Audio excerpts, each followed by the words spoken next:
joining us.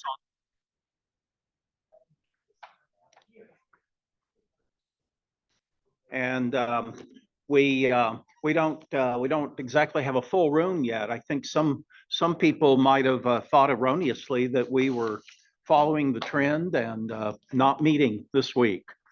But good to see you all. We'll cover some, I think, very valuable information this evening, and glad you're joining us. So don't have any particular announcements, upcoming events. Does anyone in the class have anything, or those of you online, anything in particular we need to be aware of? Okay, well, let's go ahead and start then, and we're going to have Julie open us in prayer, and then we'll get right into our study for this evening. Let's bow our heads. We just thank you, dear Lord, for this time together, and help us during this study to hear what you have for us through Jeff. And just bless Jeff. He puts a lot of time into this and effort, and we know that he truly is your child. Dear Lord, thank you for a wonderful Easter celebration and your love that you sent your son and all of your amazing grace. Just bless us for the next little while as we learn something from your word. Amen.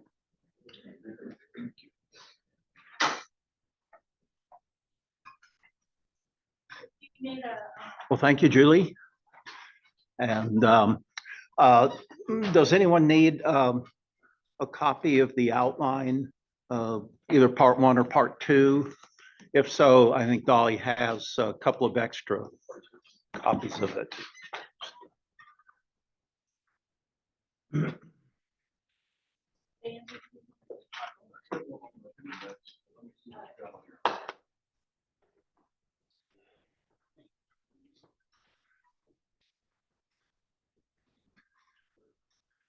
I know I was leaving something behind, my spectacles.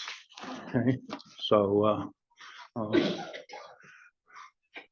the world looks clearer to me right now.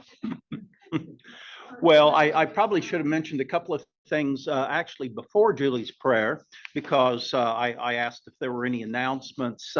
Oftentimes on Sunday mornings before our History of Christianity in America class, we will talk about an item or two that's appeared in the news that we need to be aware of.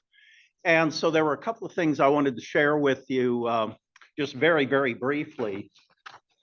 And this is an article that came to my attention just a couple of weeks ago. And the headline reads, quote, "Biden skewered as the world's worst Catholic who cheapens Irish and Catholic identity." And it's talking about his of course, he's always claimed to be a very devout Catholic. But according to the author here, he is in fact an appalling Catholic who publicly flouts the church's most cherished teachings and is about as authentically Irish. He also claims, Irish heritage. He's about as authentically Irish as a leprechaun hat in a St. Patrick's Day parade. Biden has fought for, quote, "the rights of parents to approve gender-affirming transitional medical care for their children," despite the fact that it's been several years since Pope Francis first denounced racial gender ideology. Now, I don't know what the Pope's position is now, but at least a few years ago, that was the case. Let's see, there was, and then there was a follow-up article. Trump demands Biden issue apology over Trans Visibility Day on Easter Sunday.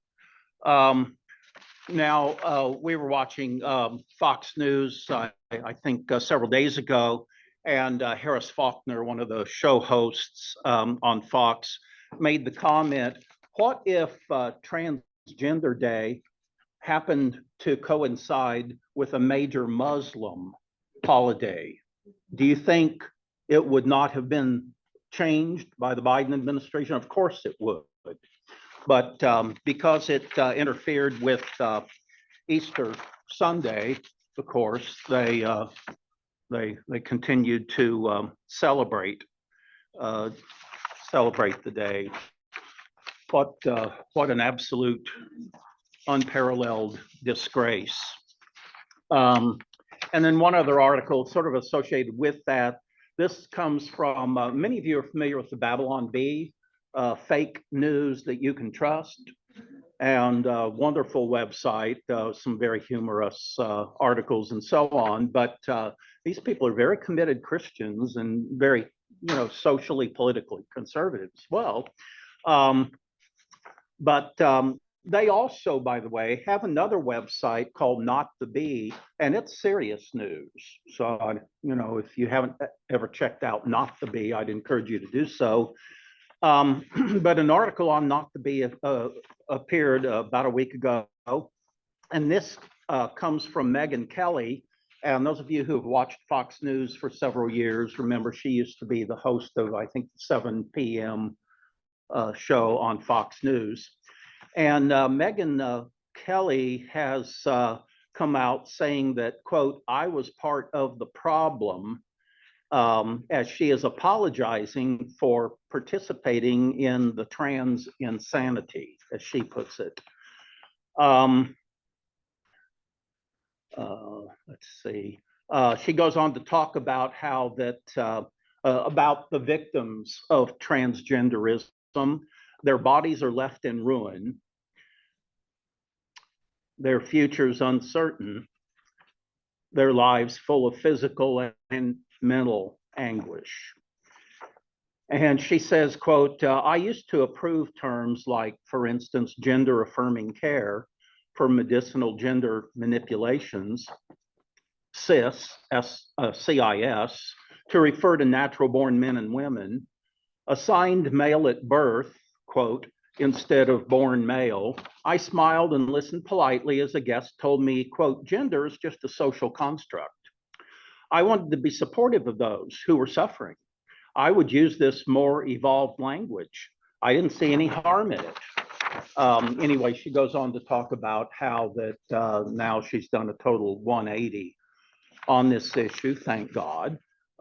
She ends this article saying, quote, transgenderism is a violent, degrading ideology that's causing little children and adults to poison themselves and ruin their bodies. It's horrific at every level. It deserves to be rejected wholesale.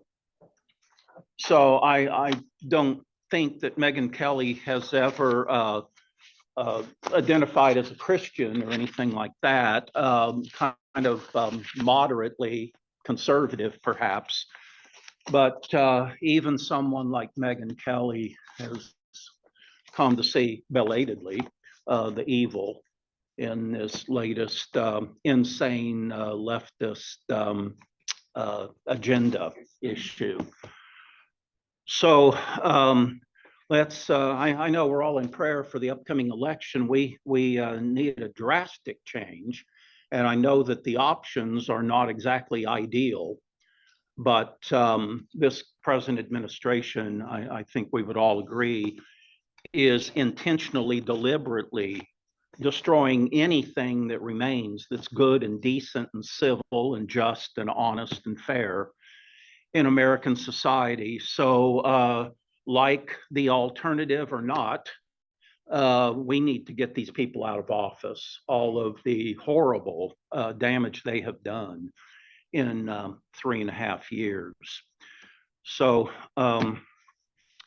anyway, more on that this fall as we are approaching the election. And now, as I mentioned in the email I sent out the other day, it occurred to me after conversing with some of you that rather than speeding through the Benedict option, so that we can also work in Eric Metaxas's book, Letter to the American Church, I came to the realization that no, we need to go a little slower and really explore the Benedict option. There's so much in that book that's so valuable.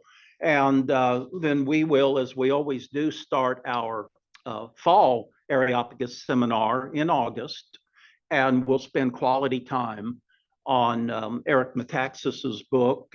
And also, by then, we should be able to schedule a showing of the Letter to the American Church film. It's just a 1 hour film that's come out. And so we can work that into it as well.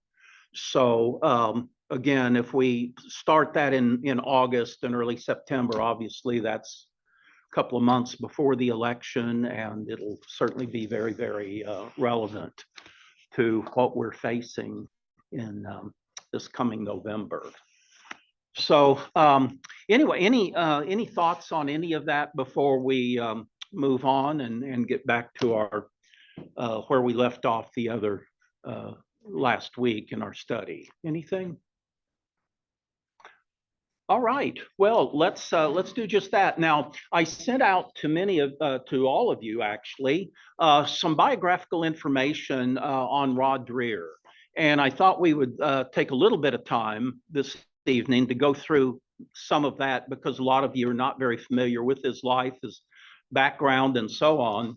And I thought that given that this is such a powerful book, and he is so controversial, extremely controversial, it warrants spending just a few minutes looking at his life. And we'll start with the Wikipedia outline of Dreher's life, in which several years ago, now he had already been writing editorials for a lot of publications. In fact, he's been doing that for at least 15 years. But in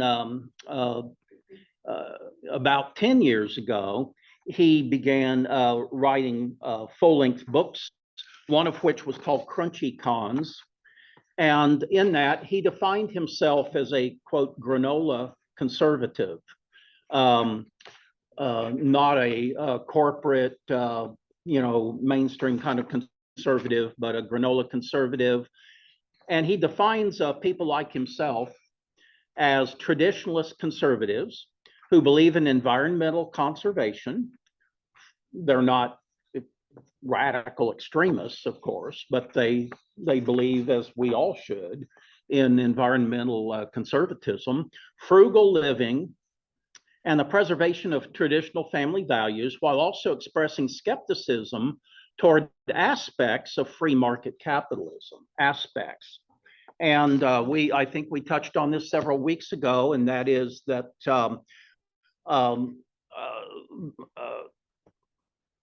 many free market advocates in the past had been more libertarian in their thinking about social and political issues. And there's a real deficiency in that regard, because libertarians tend to believe, or they tend to downplay the reality of our sin nature. And so oftentimes they'll go to extremes, saying, talking about individual freedom and liberty and so on.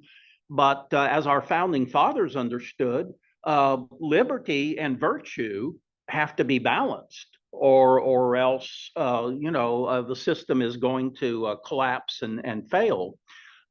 Something that libertarians, I don't think, adequately understand. So we all understand the threats posed by authoritarian government. We see examples of it almost every week with this Biden administration, and frankly, over the last 50 or more years.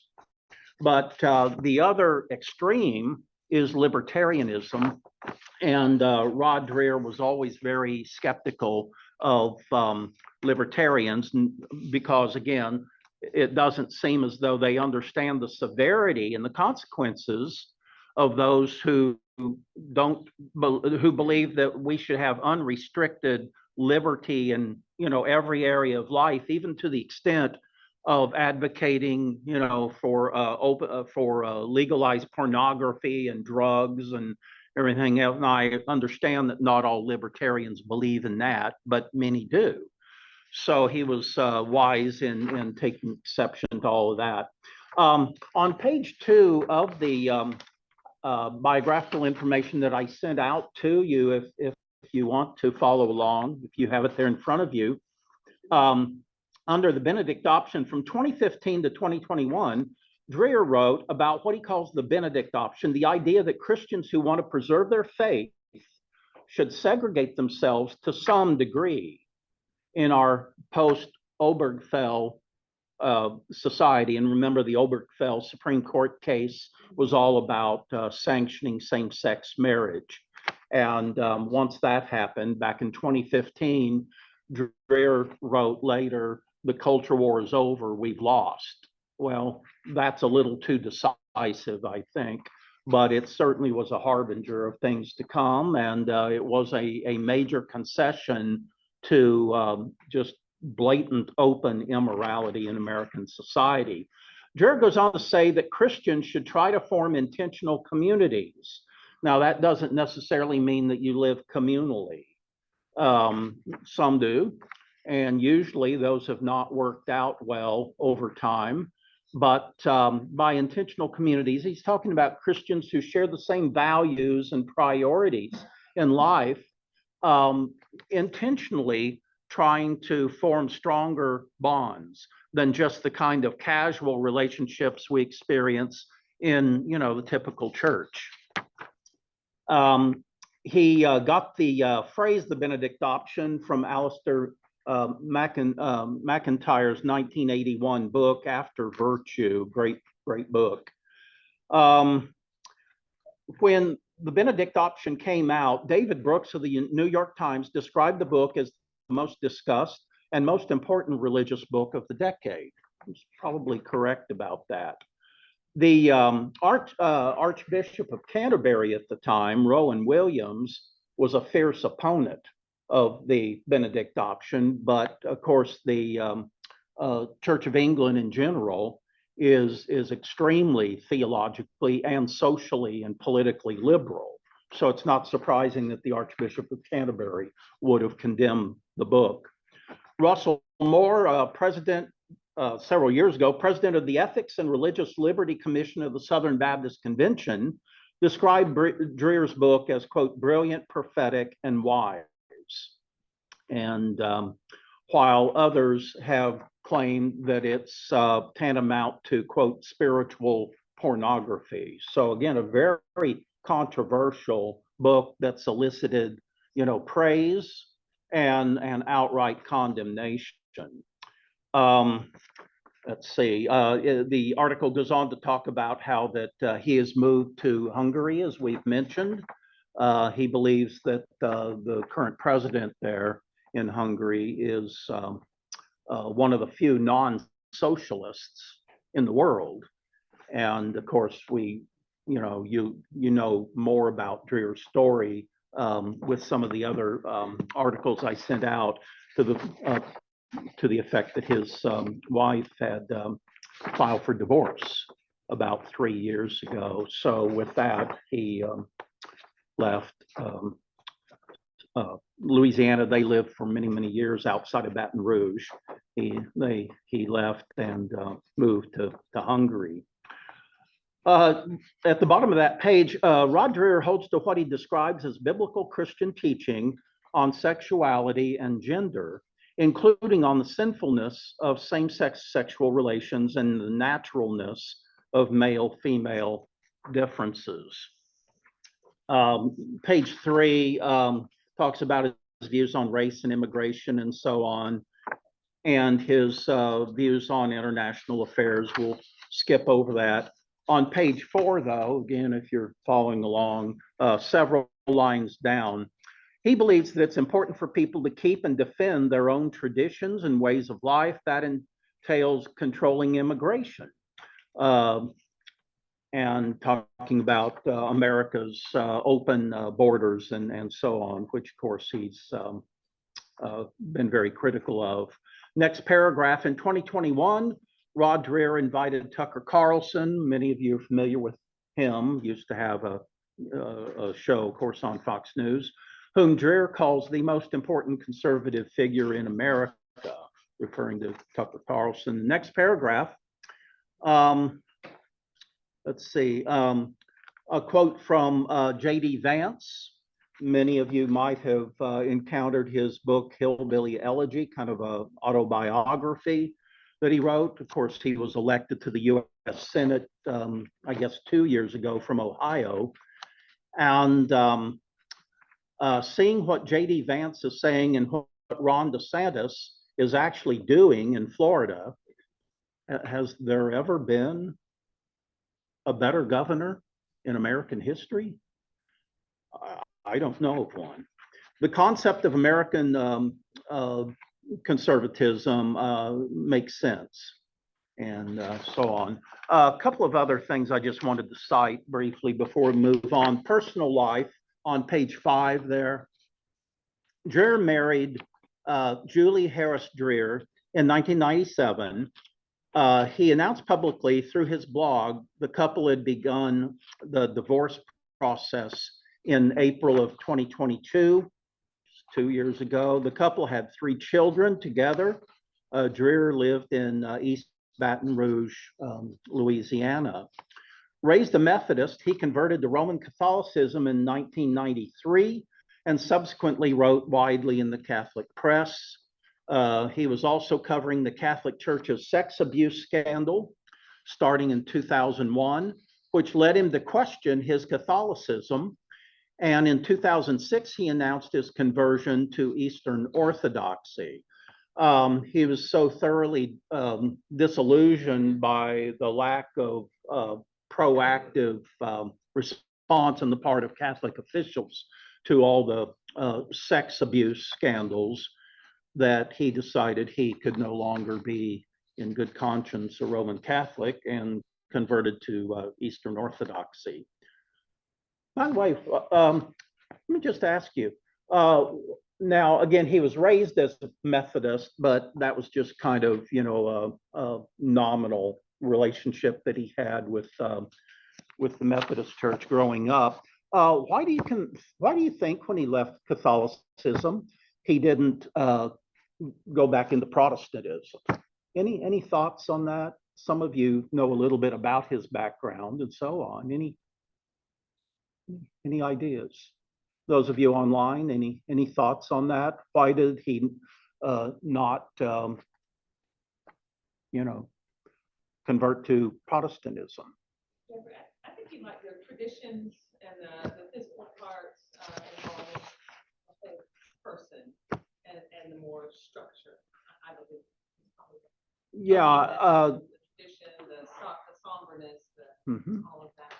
Yeah, the more contemplative and sacred environment.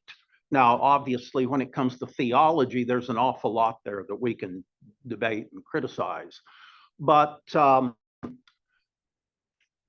what I've found over the years is that those who would leave Baptist church or some other Protestant denomination and convert to Catholicism or Eastern Orthodoxy, and we've known quite a number of people like that, almost invariably, it was that they considered Protestantism, contemporary Protestantism, to be very, very much pop Christianity, very shallow, very superficial.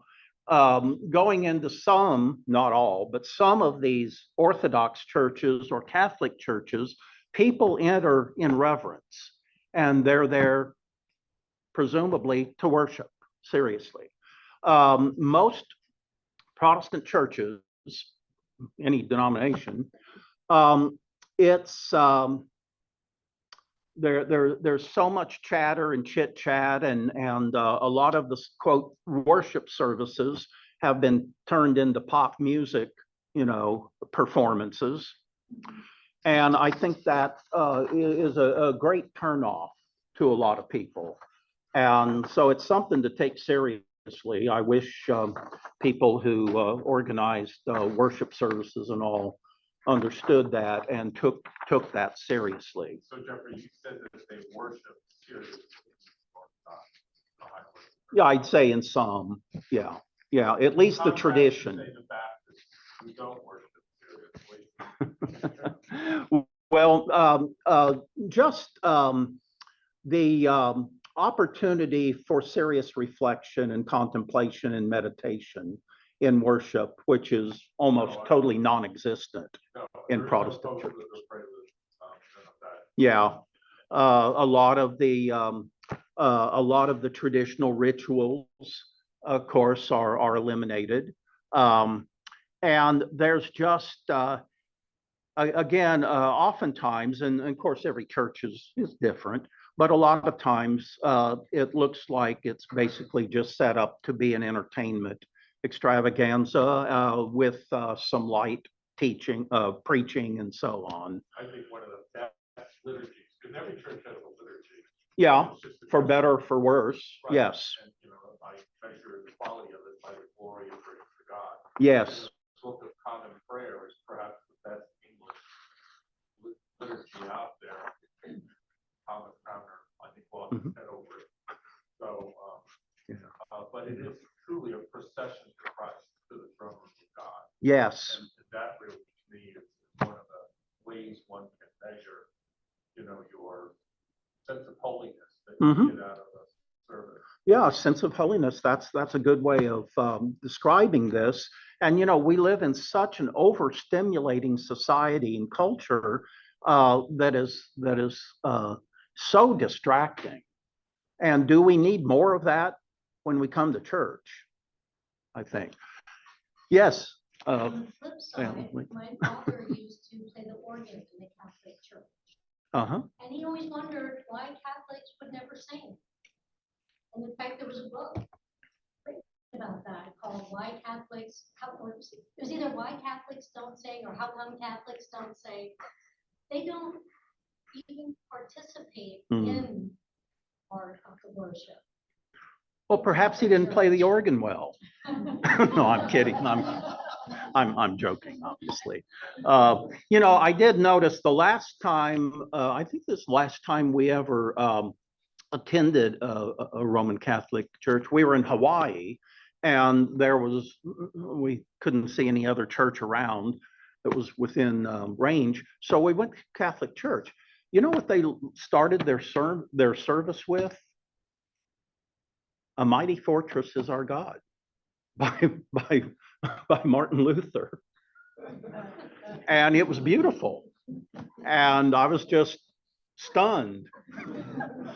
So, anyway, but yeah, all churches of every denomination, of course, are unique for better or for worse. But seriously, I mean, just because the music is lively and people are participating, actually singing, doesn't mean that we're not. it's not authentic worship. Yeah. Yeah. No, I agree with you. And but I just wish there were some balance, just some balance. Well, let's look on page 6 again. I'm going to finish this as quickly as possible. And this is something that Rod wrote in April of 2022, 2 years ago, "Tears at Golgotha."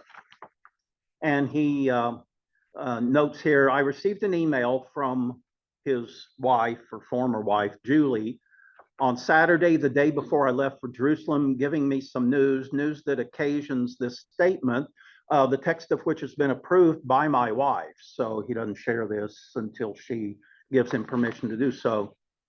Quote, "It pains me more than I can say to announce that my wife recently filed a petition for divorce, and I have agreed unreservedly to her request for a mutual and amicable parting. While this may come as a great shock to my readers, it will not surprise those who know us best. We are both exhausted from 9 years of excruciating struggle to save this marriage. I can safely say that I have learned through bitter experience the truth of the saying that nobody knows what really goes on in a marriage. We have agreed that I won't be talking in public about the circumstances leading up to the divorce. That would be unfair." He does write elsewhere, it had nothing to do with sexual, issues or anything like that, by the way. That would be unfair to her because she has no platform. So he's got a platform of undoubtedly tens or hundreds of thousands of people. His wife does not. So he wants to be very cautious about writing about all of this. And also, it could be cruel to our children who remain our greatest concern. I can say, and my wife has approved everything in this statement, that infidelity was never, ever an issue on either side. It goes on to say, that's it. That's all we feel comfortable with me saying. Please pray for us and for our children. As I mentioned, this news came to me just before I left to spend Orthodox Holy Week in Jerusalem, worshiping and doing research for my new book. Further down, he writes, I ask you to withhold judgment. Remember that writing is how I deal with pain.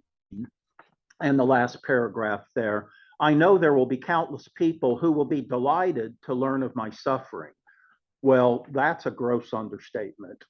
And if you go on some of these sites and read some of the reactions, I mean, again, he's had very, very fierce critics over the years, and many of them truly seem to be delighting in his suffering.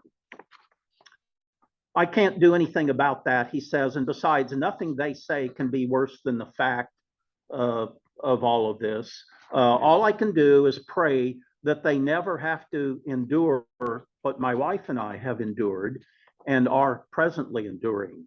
Honest to God, I wouldn't wish this on my worst enemy. I think for time's sake, that's all I'm going to read, but hopefully you got the, 14 pages that I sent out, and there's much more in there that I think you'd find very thought-provoking.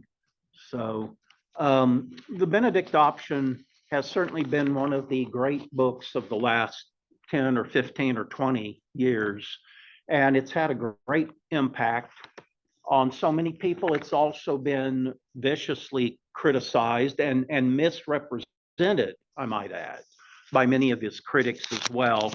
And so he has always had a major target on his back because he really challenges a lot of the conventionalities of 21st century Christianity. So obviously, he's not infallible. Not all of his insights are accurate, of course, but he is somebody who is worth reading and taking very, very seriously. We have a comment here on the chat. This comes from Pat Quigley. Could the negative aspects of somebody like Jimmy Swaggart in LA have anything to do with Dreer's decision? He was around a lot of traditional Catholics in LA. Pat, I assume you're talking about Jimmy Swaggart was around a lot of traditional Catholics in LA, and maybe Eastern Orthodox was the next best choice. So, okay, so you are talking about Rod Dreer, not Jimmy Swaggart. He may not have had a good example of a great evangelical Protestant church in or near Baton Rouge. Well, that's very, very possible. Is there anything else, Pat, that you'd like to add to that? If so, you can just unmute or just press your space bar. And anything else? Yes, please, go ahead. Using LA as Louisiana, as I assume you know. Oh, I'm sorry. That's okay. Having grown up in LA, as in California, I'm sorry. I thought you were, I was wondering what LA, Los Angeles had to do with any of this. Thank you for the clarification. Okay. So we're talking about Louisiana. And of course, that's, I guess, Pat, I guess that's why you mentioned Jimmy Swaggart, who, of course, was, I think he was based in Louisiana all those years ago. And Yeah, good insight there. All right, any other thoughts on the matter before we go back to the book? I would say in South Louisiana, it's all Catholic. I mean, North Louisiana is Protestant, South Louisiana is Catholic. It's like two different worlds. Yeah. You go south of Alexandria, my wife came from Louisiana. It's a different world. Yeah. They talk different, like Coach O. You know, the borough is different. So it's Yeah. a different world from Alexandria south that you go north. Some hardly speak English. Yes, Is that a different Creole, language? but Cajun music is great. But that's another matter. Yeah, it is. It's like almost two different cultures there in Louisiana. Okay. Yeah, yeah. And Baton Rouge, that's more or less in the middle, is it? It's south. Oh, is it still south? Only an hour. Oh, it's only an hour from New Orleans. Okay, all right. Okay. All right, well, let's go back to our study. And again, if you have any other comments or insights, having read through that 14-page biographical information, please let me know. And we'll be sure and address that, anything that you would find to be particularly significant. All right, so we're talking about the Benedict option.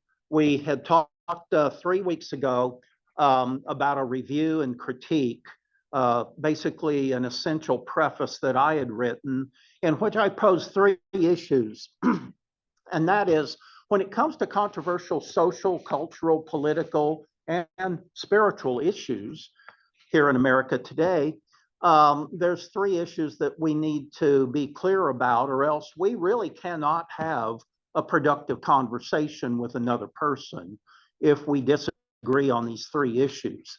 And the first, as you remember, is this quote: "Is American society and culture getting progressively better or worse?" Well, those who think it's getting progressively better, they'll cite the incredible advances in technology and science and other areas like that, manufacturing and so on. But we understand that those are not what really create a quality life. We look more at the spiritual, the cultural, the philosophical issues that are being debated today. And in that sense, we believe that American society is definitely becoming worse over time. So we don't have much in common with the other side there. Number 2 is is there a culture war today in America? Well, you probably know that a lot of leftists and liberals will argue that the culture war, what we call the culture war, is just manufactured. It's just a right-wing conspiracy. But they certainly don't act like it's not a major issue in how they vote and how they, what causes they support and oppose and so on. So I think anybody who's trying to be honest and realistic on either side has to concede that there is a culture war going on in America. It's been going on for generations, frankly, but it's just getting more and more intense all the time.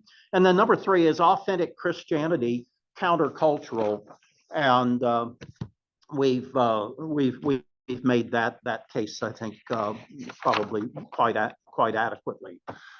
In chapter 1 of the book, The Great Flood, we talked, the basic thesis there was that our culture is in a state of crisis because primarily the church is failing to be a source of light and truth.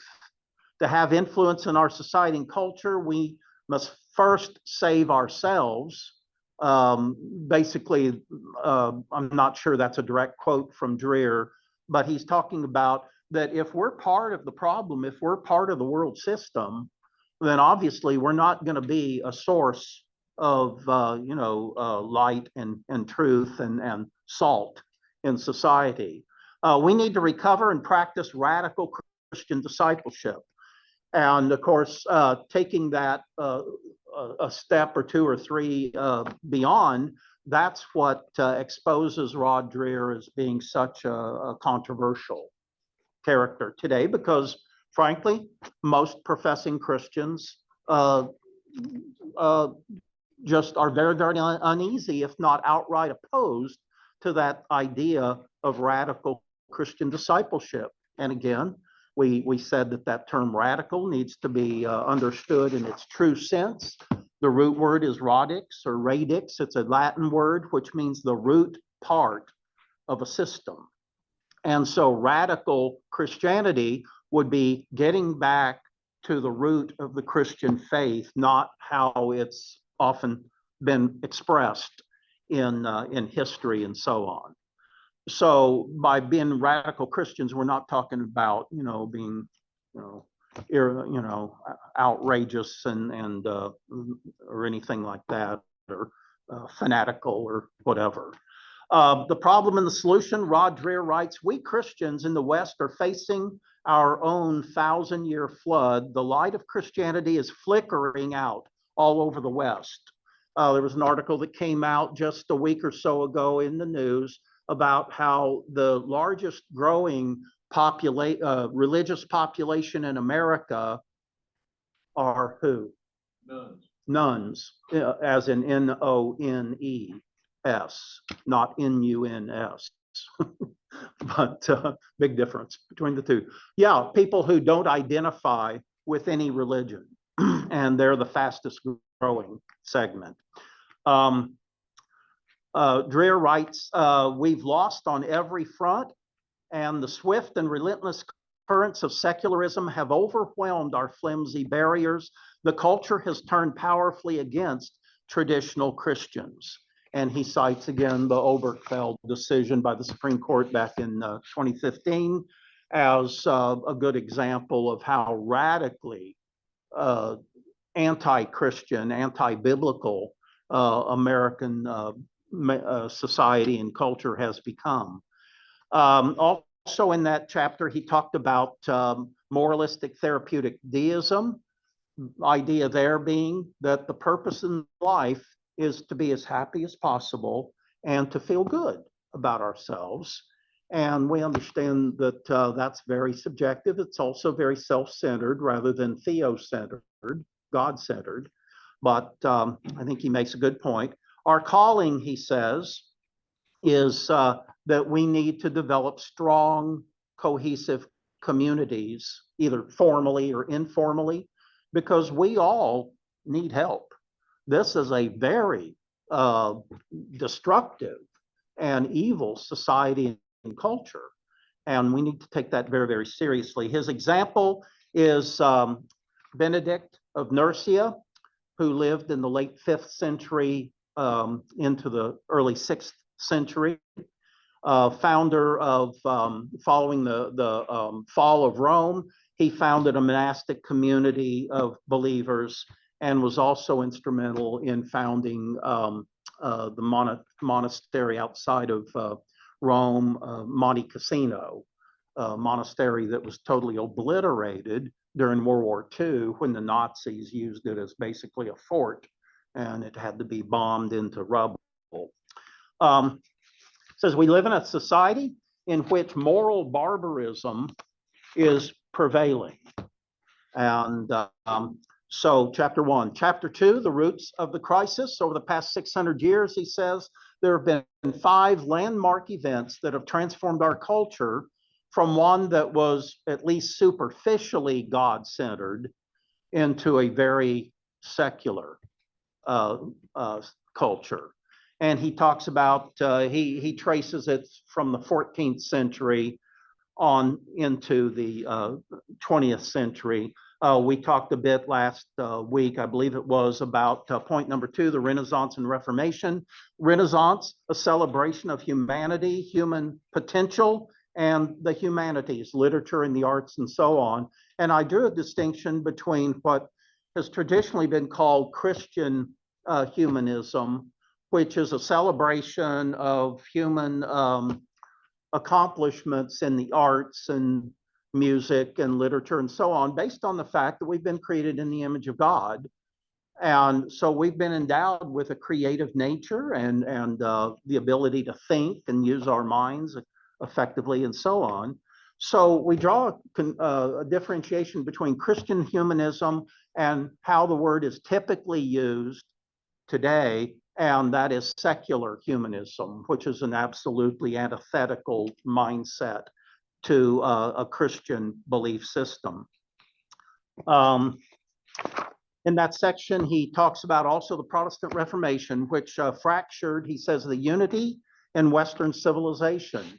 Well, many of us would argue, and I think there is a case to be made, that the quote unity in Western Christianity needed to be fractured.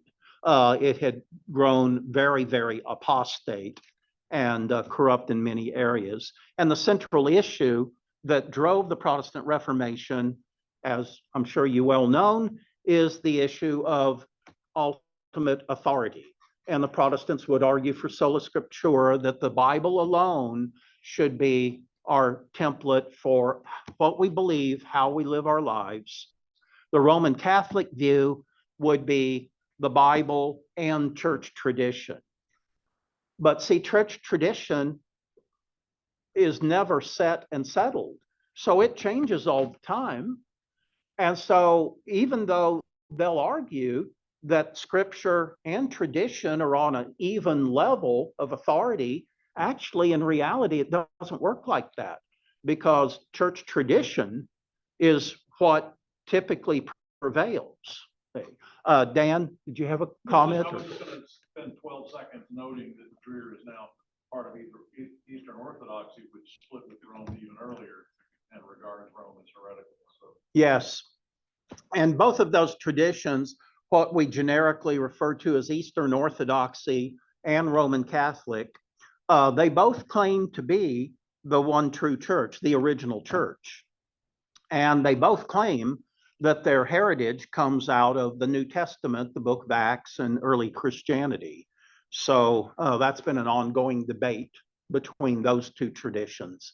Now, I would say that it's frankly a fool's errand to argue one or the other, because if you have a church that at least, let's say, officially or whatever, claims to have been the original church, the Church of Acts, the book of Acts, and so on. Well, that doesn't matter if that church has changed and its doctrines and beliefs have changed over time. So it's really not a fruitful argument to engage in. So, yeah, please go ahead. In that line of thinking, I was just reading through the scripture here. He makes the statement, tradition is a quote of someone else, but tradition is not the worship of passion, but the preservation of fire. That's right, very apparent. So yeah. Interesting in light of what we're talking about. Absolutely. Yeah. Yeah. And when you look at so many, I'm sure most of the great legitimate revival movements throughout church history, they've all been predicated on the attempt to get back to the New Testament, get back to the book of Acts, and try and recover in their minds the purity of the original church. But obviously everything that human beings do is less than perfect, it's flawed, and over time, even the best of these efforts, become stale and stagnant over time, and they themselves need to be rethought and revised over time. Now, in this section, he also talks about the Reformation era wars of religion. Now, these started about 1525, only a few years after Martin Luther posted the 95 Theses and attended the Diet of Worms and escaped with his life, fortunately. So from about 1525 up to about 1650, in other words, about the end of the 30 Years' War, that would be about 125 years in which there was periodic and ferocious religious warfare going on all through Europe.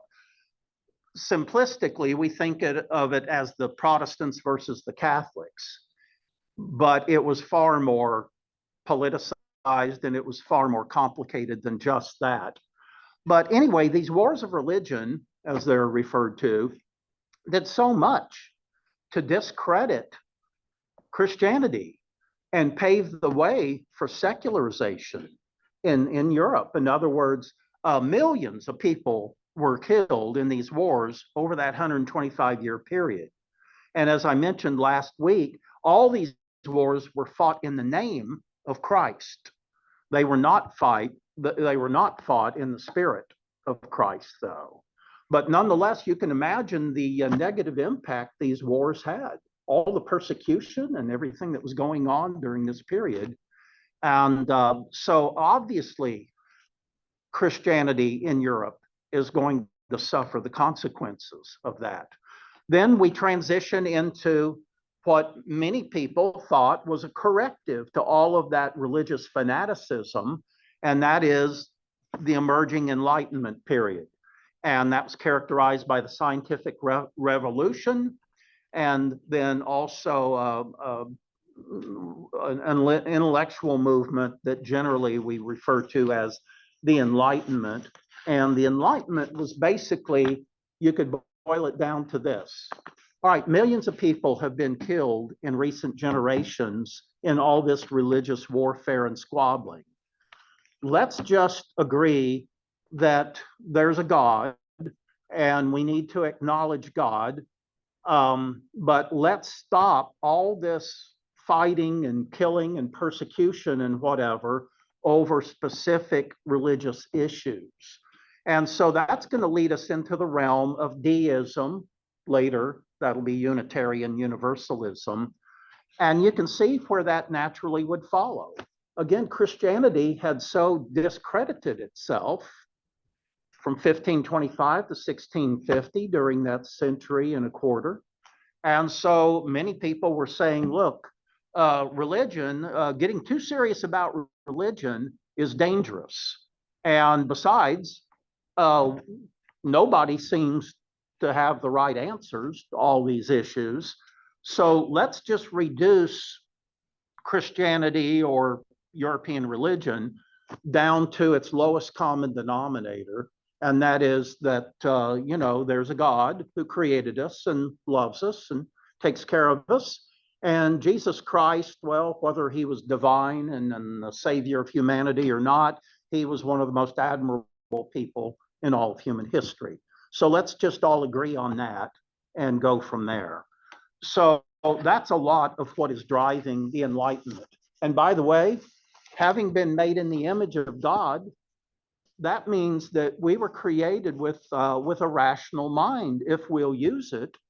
So the answer would not be in religion, in Christianity per se. The answer would be in education. So let's, focus not so much on religious distinctives between Protestants, Catholics, and so on. Let's focus on quality education so we can create, a better class of citizens.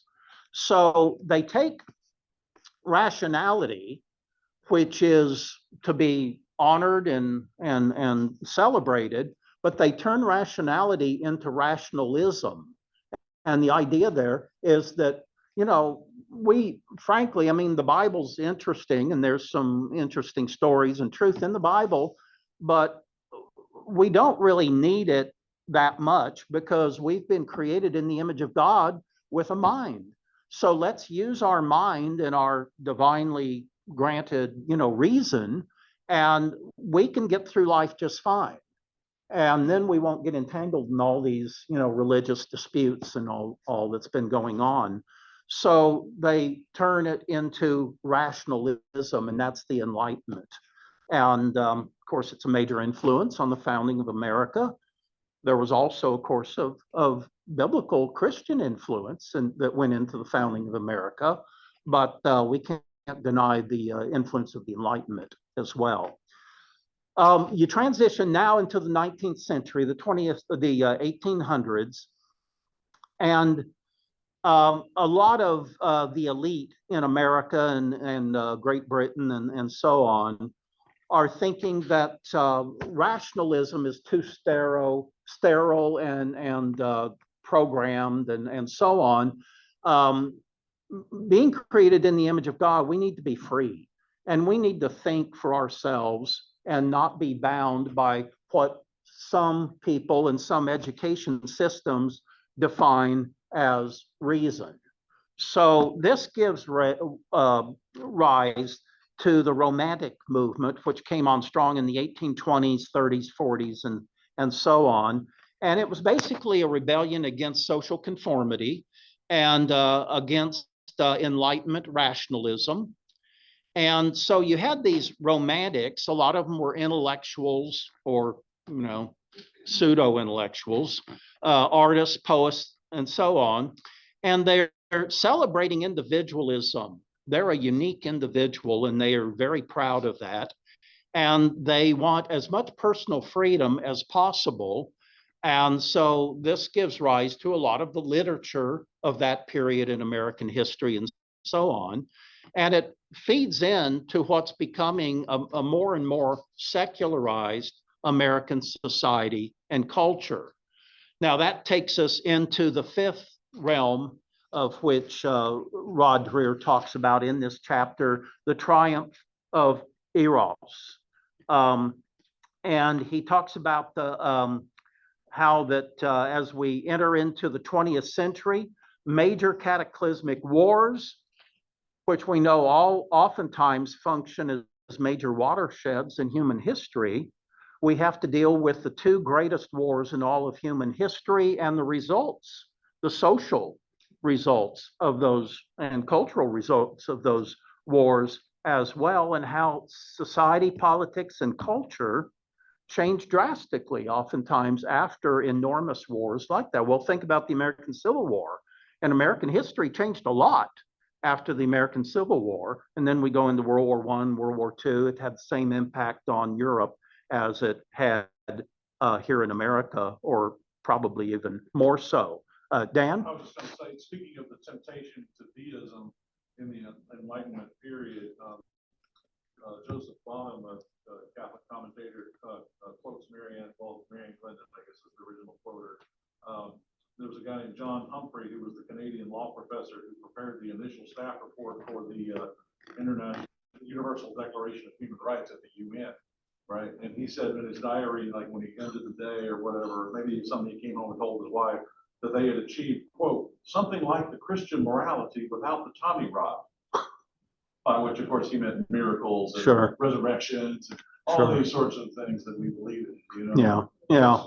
Let's just all be good, And, Well, that's just such a good example of secular humanism. And that is, whether we've been created in the image of God or not, we don't really need him one way or the other. We're perfectly capable of structuring and running our lives on our own accord. So we see, how well that's worked out. All right, so as we enter the 20th century, this is the dawn of the progressive age, progressive movement. Many believe that democratic and constitutional government was the inevitable wave of the future. Democracy was regarded as the solution to national rivalries and conflicts. Industrialization and capitalism led to higher standards of living. Social welfare programs and reforms spread throughout industrial nations. And for instance, with the establishment of the World Court, the Permanent Court of Arbitration, which was located in The Hague in Europe, large-scale warfare seemed to be a thing of the past. But people who really were more in tune with the trends in Western civilization, both in Europe and America, weren't so sure that just on our own accord as human beings, we were capable of creating a better and more just society and civilization. Some pessimists early in the 1900s began speaking of a, quote, shipwrecked Europe, a civilization caught up in all kinds of progress and materialism, no question about that, incredible new developments, discoveries, and so on, but a society and culture nonetheless devoid of the kind of moral and spiritual values that, among other things, mitigates human conflicts. So the prototypical metaphor for that shipwrecked Europe idea was, of course, the unsinkable Titanic. Titanic, an absolute marvel of human engineering. And of course, as you know, on its maiden voyage, it struck an iceberg and sank. Now, again, that was used after World War I as a reflection on how arrogant Western civilization and our elites had become. And rather than creating truly a better world, instead, we plunge into the greatest war in all of human history up to that time. It was so horrific, they called it the Great War, until an even worse one came along 20 years later. And then we started calling the first one World War I and the second one World War II. Now, last week we talked about Friedrich Nietzsche, who I described as kind of a prophet of secularism. And this is somebody who never believed in God, but he is very concerned by what he calls the death of God. In other words, he's one of these elites who doesn't need to believe in God. He's above all of that. But most of society and culture are, just basically, peasants, peons, who need to believe that there's a God to whom they're morally accountable, or else they'll just, live very, very irresponsible lives and do a lot of damage. So that's really the point behind his death of God principle that he's putting forth. He never thought there was a God, but most people did. And as secularism is becoming more prominent in the late 1800s, early 1900s, he sees some serious consequences for civilization for people who are turning away from being God-centered, including the moral laws that we encounter in Scripture as well. So I know I talked about that last week, kind of rushed through it, but I don't think we need to go through all those major points again, other than the fact that Nietzsche is very clear that with the death of God, with people's ceasing to believe that there is a God to whom we are morally accountable, everything eventually is going to change. And it's going to have an absolute catastrophic effect on civilization. He's absolutely correct, of course. In 1880, he warns that a new age of barbarism will descend upon Europe. Our whole European culture, he says, is moving for some time now with a tortured tension that is growing from decade to decade as toward a catastrophe. There will be wars such as have never happened on earth. So here's an outright, arrogant atheist who understands that belief in God is the only thing keeping humanity halfway civil and bearable, our civilization bearable. He also, by the way, predicted the rise of totalitarianism, because you have to owe ultimate allegiance to some authority, and at least theoretically in the past, that had been to God. And we take his revealed word in Scripture seriously, and that conditions, regulates how we live our life. But as we turn away from that, then of course there's going to be all this disruptive influences in society and culture. And eventually somebody has got to come in and settle things down and impose order. And that's the government. And he says that basically the death of God leaves human beings too weak to live without rules. So inevitably, the state, the new idol, will be established as a substitute for God, forcing people to serve it rather than God. So look at all these, horrible governments over the last couple of hundred years or more, everything from the French Revolution to Bolshevism in Russia and, Nazism and all that. And they're all expressly hostile to the Christian faith. So here's a good reflection from Winston Churchill on the Great War, on World War I.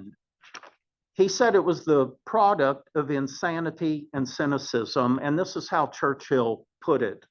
Quote, he's talking about right before the war broke out in the 1914. He says there was a strange temper in the air. Unsatisfied by material prosperity, world civilization had never seen such material prosperity as in the late 1800s and early 1900s, the Industrial Revolution and all. But unsatisfied by material prosperity, the nations of Europe turned relentlessly and restlessly toward strife. Wait a minute, these were the most prosperous people in all of human history, at least before the following generations. And yet, according to Churchill, it doesn't satisfy. People are unsatisfied for some reason, even though they're the most privileged human beings who've ever lived on Earth. Almost one might think that the world wished to suffer. Strange. Interesting commentary on human nature. Almost one would think the world wished to suffer. Yet, if this opinion had been widely accepted, it would have been a judgment on human nature too terrible to endure. In other words, the people didn't want to face up to the fact that material prosperity is insufficient. And yet, according to Churchill, that would imply that there's something fundamentally wrong with our human nature. And of course, these elitists at the time didn't want to face up to that. Then he goes on to say, so we invented mythologies to rationalize the conflict. In other words, after World War I was over and people were reflecting on it, how did this horrible catastrophe happen? Well, various historians and social observers and all would come up with their theories and all as to what caused World War I. And he says, but the somber truth is that Western civilization, for more than 100 years without a major war, in other words, you had to go all the way back to the Napoleonic era when Napoleon was trying to conquer all of Europe to find wars that were spread all throughout Europe. So Western civilization for 100 years without a major war and absorbed in a social and technological revolution, progress in short, Western civilization turned on itself in a paroxysm of slaughter. So, that's just a profound insight by Churchill. And that is, these are the most privileged people in all of human history. Life was becoming better and better all the time. We even had wonderful new advantages like indoor plumbing and flush toilets, which to me is far more important than electricity. If I had to choose between the two. and so much else. And yet, Europe is becoming increasingly godless. And so none of this, quote, progress really suffices. But we need to make up myths as to why the war started. Otherwise, we have to face the reality that there may be something fundamentally wrong with human nature. So that's interesting to ponder. I don't think he's anything, especially close to being, theologically orthodox. But it's interesting that you just went there because not that you were not orthodox, but the thing about avoiding unpleasant facts about our natures. The psychologist or psychiatrist M. Scott Peck, author of The Road Less Traveled, he became at least some version of a Christian after what in his account is from running into what he believed was actual evil in some of his patients. Yeah. Clients. Yeah, And, demon possession. well, even short of that, he finally concluded that the people of the lie, that it wasn't that they were sinners, because he accepts, he's enough of an Orthodox Christian, small O Orthodox, by the way, just meaning, not heretical. He's enough of a Christian to believe that we're all sinners. So he's not saying that those people, it's those people who are the bad ones. No, what he realized was, no, there was this, and he has this whole category of malignant narcissism and all these things we don't have to go into tonight, but very quickly, I was just going to say that what for him was a great discovery, since he was previously a secular sort of psychiatrist, a modern man, was that what was uniquely sinful about these particular people that he decided to use terms like evil with was precisely that they themselves did not think of themselves as evil. That they themselves projected sinfulness on everybody else except themselves, even as they were ruining their family's life and other the lives of their, employers and everything else. They were going through life and just tearing things to shreds. At the same time, thinking of themselves as holy or good or decent or doing the right thing. And then so he started watching their psychological manipulations and stuff, and how, we have the term now from that old English movie, we have the term gaslighting, where people just say, no, you weren't at that party. And it's like, you were at that party, but they say it a few times, you're just supposed to believe it. And so he goes into some of these psychological manipulations. And so, for example, I always wondered, just being in my naivety, I always wondered why the phrase "the check is in the mail" is somehow sinister. What if the check is in the mail? Why is that somehow a sinister phrase? Well, the psychological reason is because you didn't say, I put the check in the mail. You're trying to distance yourself from the thing. You're saying the check is in the mail. And so it's sort of like the serial killer who says the knife went in. It's like, I didn't do that. That thing happened over there. And so that's the sort of manipulations he sees in those people. And these are the lies that we tell ourselves unless we're honest with God. How about blaming guns for all the violence as if they have a mind of their own? So we saw the scapegoating with Hitler and the Jews, and then Hitler with the Weimar, not the Weimar, the Versailles Treaty, and we were stabbed in the back, and nothing was Germany's fault. It was all those people out there, these machinations and stuff, and so not being able to look in the mirror and go, yeah, I messed up. That so what is the fear of the Lord is the beginning of wisdom, right? Yeah, and a realistic understanding of our nature, that we are by nature ego-centered rather than theo-centered. So, and if that's not checked and held in check, the consequences can absolutely be, dire. so I was just backing up, Churchill with this mythology, these lies that we tell ourselves that are more convenient to listen to than the truth. Well, World War I was the greatest war in all of human history until, again, we did it again, even bigger 20 years later. And a lot of people were just mystified, all the unbelievable destruction and killing that went on. About 17, 18 million people were killed in World War I. So how could that happen? Because we're, a lot of people thinking, well, modern Europe is the most enlightened, progressive civilization in all of human history. How could that have happened? So I think Churchill, as you say, he was no Orthodox Christian or anything like that, but he is in touch with reality enough to where it makes this very insightful comment. Chuck, yes. Roger is labeled Orthodox from that, but he's very American. Particularly, I think, in his understanding of history and the idea of religious war.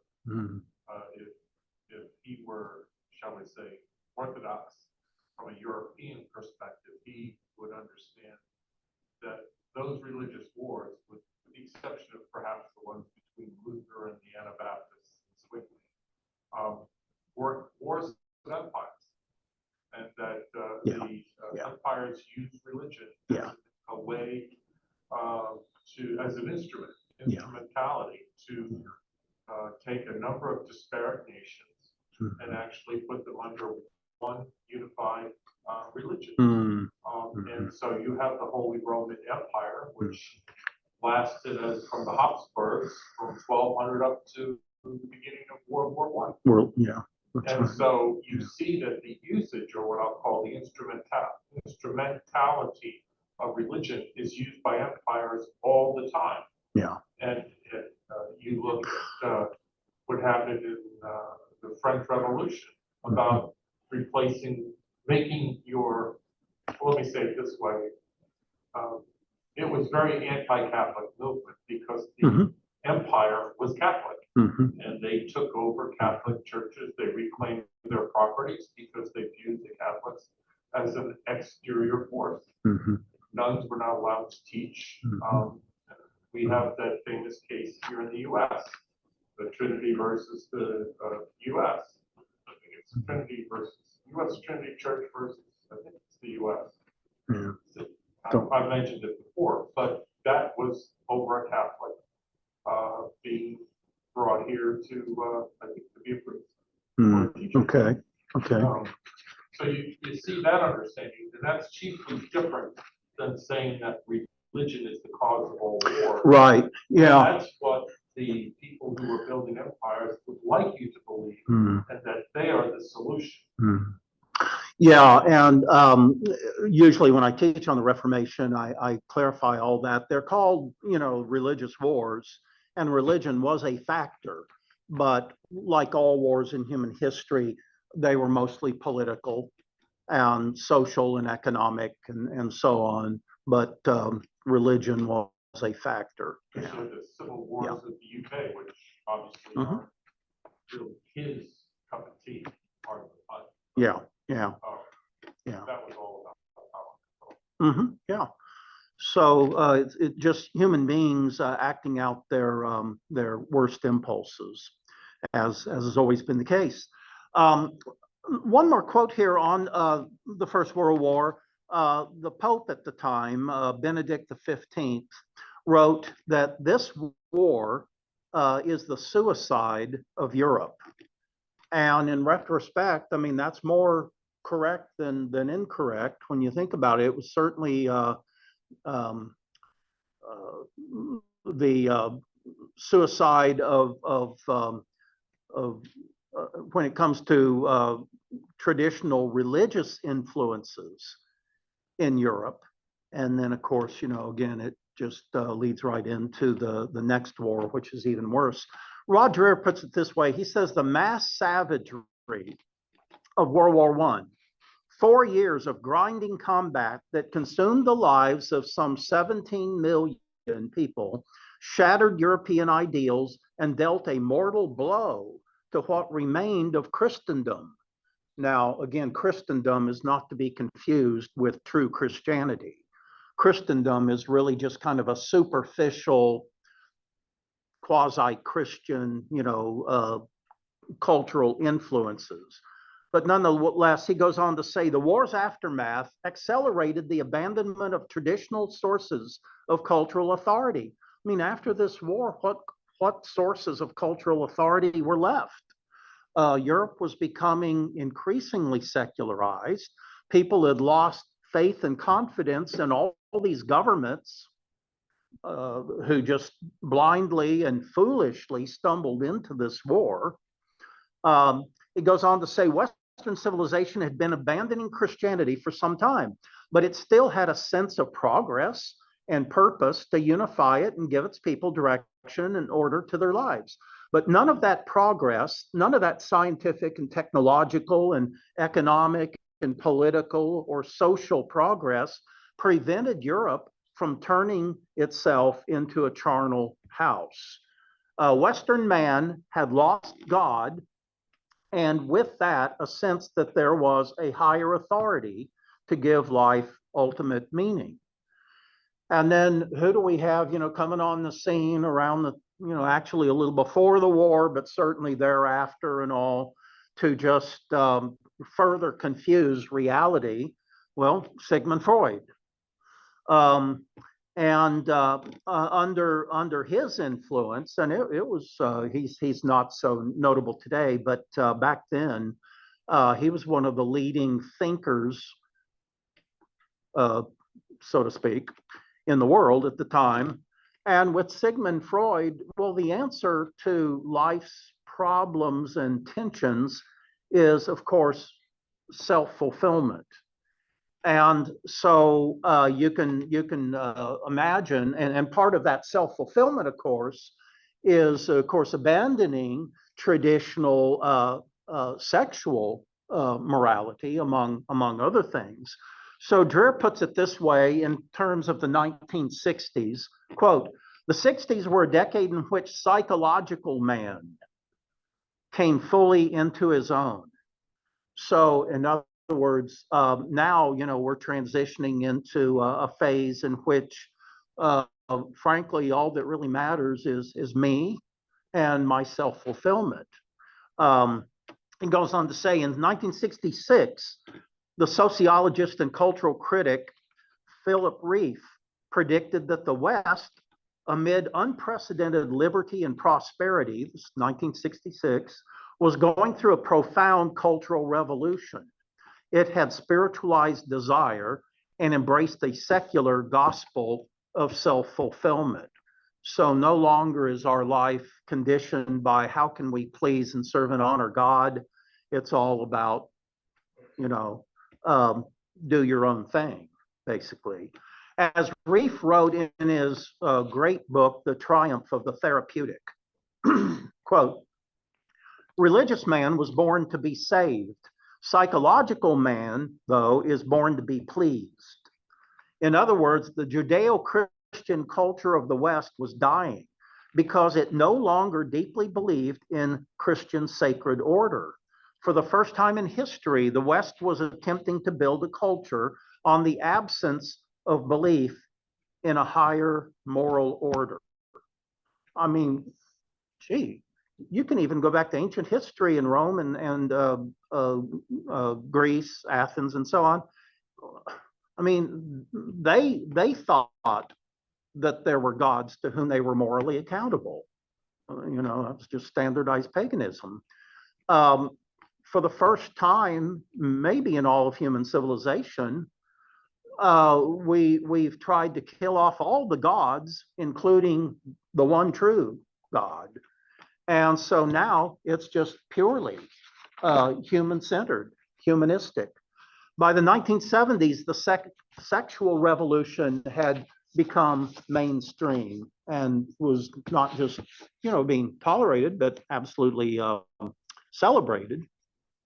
What we got from the sexual revolution, well, legalized abortion on demand. And the reference that always comes to mind is the Supreme Court Associate Justice Anthony Kennedy, who in a major Supreme Court case called Planned Parenthood versus Casey, it was Anthony Kennedy who wrote, and you've probably heard this before, at the heart of liberty, and compare his idea of liberty with the founding fathers who always linked virtue and liberty. But here's Anthony Kennedy saying, at the heart of liberty is the right to define one's own concept of existence, of meaning, of the universe, and of the mystery of human life. So in other words, his view of human liberty is we can totally make up our own value system, moral system, and we're not accountable to anybody except, just our own ego, frankly. Also, by the 1970s, we have the look at the trends in terms of the illegitimate birth rate. In 1950, let me ask you, what percentage of white babies in America were illegitimate in 1950? Any idea? 1950, 2%. Is that in your notes? Okay. Oh, you're cheating, Phil. You read the book.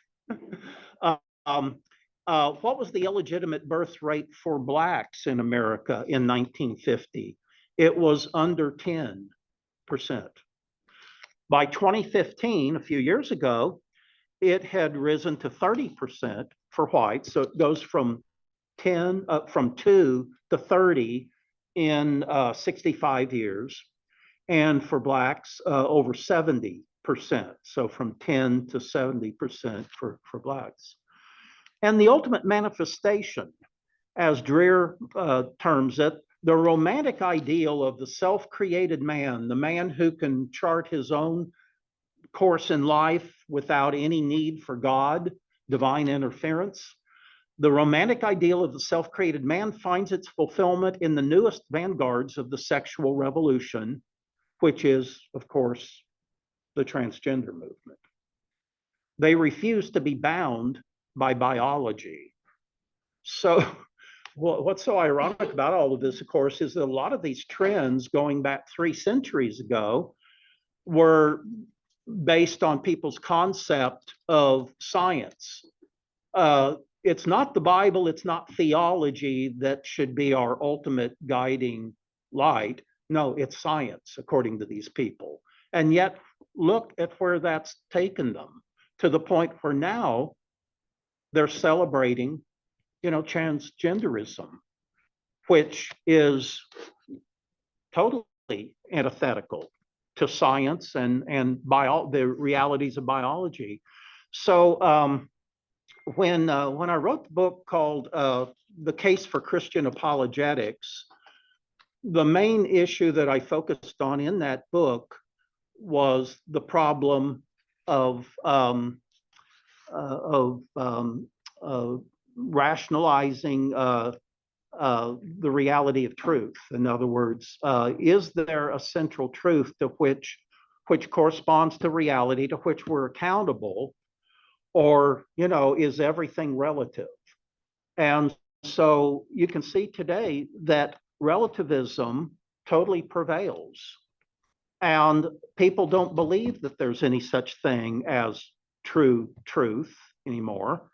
And once you go down that road, we'll go back to Alice in Wonderland. Once you go into that rabbit hole, there's hardly any bottom to the barrel. I mean, it just leads to greater and greater depravity, doesn't it? And you're so out of touch with reality to the point where you come to the conclusion eventually that you can even define your own sexuality based on your preferences. I mean, how anti-science can we possibly get? Now, and I'll close with this. This mentality has become prevalent even in many of our churches. Dreher writes it this way: this kind of thinking is devastating to every kind of social stability, but especially, of course, to the church. Churches, he says, are that are nothing more than a loosely bound assembly of individuals are no longer the church in any meaningful sense. And that's why he keeps arguing in his writings that we need to develop very, as he would call it, thick relationships with people who can help us grow and mature in our faith, and not just, churches to, make casual friendships and that sort of thing, but very meaningful ones rather. Christians today, he says, may think that we stand in opposition to secular culture, but in truth, we're as much creatures of our own time as secular people are. So that's why he's constantly calling, for countercultural approaches to our Christian faith. The end point here is his warnings regarding a new dark age. Now, again, I mean, we have technology today and science that was just absolutely unthinkable just a generation or 2 or 3 ago.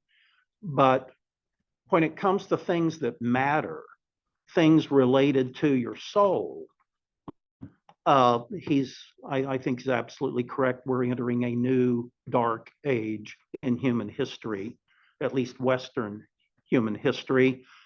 Dreher puts it this way: the long journey from the medieval world, racked with suffering, but nonetheless pregnant with meaning, has delivered us to a place of once unimaginable comfort and materialism and so on, but emptied of significance and connection.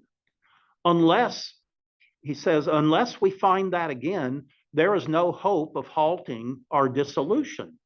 The Enlightenment's failure to replace God with reason has engulfed the West and plunged us into a new dark age. So I think we, might all agree that when it comes to what really matters, and that is the spiritual realm of life, yeah, we're entering into a new dark age. And you see the consequences. The people who've been telling us for 2 or 3 centuries that we ought to follow the science are now, totally betraying, their own credo. So, Because science leads to God. yeah, true science does. Yeah, but science has to be interpreted, doesn't it? I mean, even at the very basic level, why does science work? I mean, why do these natural physical laws even work? There's no natural explanation for them, is there? That's right. It takes us back to an intelligent designer of the universe. And nature didn't just invent its own natural laws, did it? Impersonal nature, mindless nature created this universe such as it exists. I mean, that's just ludicrous, isn't it? You haven't seen as much of the human body from the inside and the outside as I have seen over the last 40 years. There's no way you can. Oh, I agree. Yeah, I've seen it all. yeah. Good, bad, reformed parts for the little babies. Yeah. There's a cut. Yeah, how if you've witnessed pregnancy or the birth of a child, I mean, how could you possibly think that this is just a product of nature, despiritualized nature? Well, any other thoughts before we close things out for this evening? And now we're going to skip over chapter 3 in the book, not because it's not important. There's some great material in the book, and I've included, of course, some notes on chapter 3 in your outline notes. So might want to read over those and then maybe go back and at least selectively read parts of chapter 3. But we've only got a few sessions left, so we need to move on. Now, chapter 4, Donna is going to be leading us through chapter 4, but we'll do that not next Wednesday, but the following Wednesday. So next Wednesday, we'll go on to chapter 5 and 6 probably as well. So anyway, anything before we close things out? Well, I think the lesson for tonight is God is very tolerant with us. And we never want to pray for divine justice. We want to pray for divine mercy. Each of us individually, and certainly, as members of a society and culture, we pray for mercy. And God bless America. Well, how about God have mercy on America? We don't deserve anything, but we have so much to be thankful for. So let's take our calling very, very seriously. And as Esther understood in the Old Testament there, we were created for such a time as this. For some reason, God chose to create you and me at this time in history for a particular purpose and reason. And we need to take that with utmost seriousness. And so let's rise to the occasion and fulfill our mission and our calling in life. And we're at a real crisis point in our national history. And if things don't change drastically, this next election could absolutely seal America's fate. So let's do everything we can to be sources of light and love and hope and truth while time remains. So good being with you all. And hopefully that was not only interesting, but you see it as being relevant and inspiring as well. And those of you joining us online, always great to see you as well. Please don't hesitate to enter in, just, unmute any comments, questions you might have as we go along in this study. So wonderful to see you. God bless you all, and look forward to continuing next week. Amen.